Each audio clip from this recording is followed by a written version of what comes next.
বিশ্ব জ্বালানি বাজারে বড় ধাক্কার আশঙ্কা।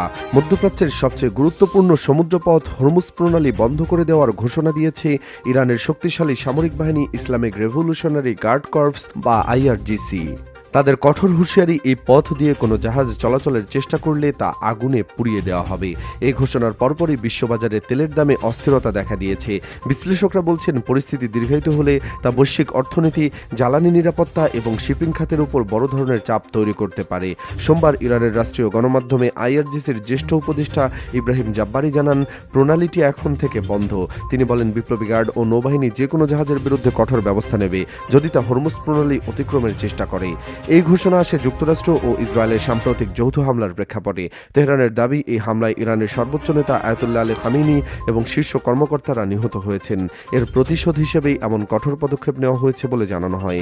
আইআরজিসির টেলিগ্রাম বার্তায় আরও বলা হয়েছে, শুধু সমুদ্রপথ নয়, তেলের পাইপলাইন ও জ্বালানি অবকাঠামোকেও লক্ষ্যবস্তু করা হতে পারে। তাদের দাবি, এই উত্তেজনার জেরে আগামী কয়েকদিনের মধ্যে বিশ্ববাজারের তেলের দাম ব্যারেল প্রতি $200 পৌঁছতে পারে। উল্লেখ্য, ইরান ও ওমানের মাঝখানে অবস্থিত হরমুজ প্রণালী দিয়ে বিশ্বের প্রায় 20% তেল উল্লেখযোগ্য পরিমাণ প্রাকৃতিক গ্যাস পরিবহন হয়। ফলে এই রুট বন্ধ হয়ে গেলে তা শুধু আঞ্চলিক নয়, ইউরোপ, এশিয়া এবং যুক্তরাষ্ট্র সহ বৈশ্বিক অর্থনীতিতেও প্রভাব ফেলতে পারে।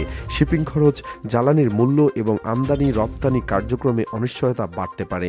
বর্তমান পরিস্থিতি অত্যন্ত উত্তেজনাপূর্ণ।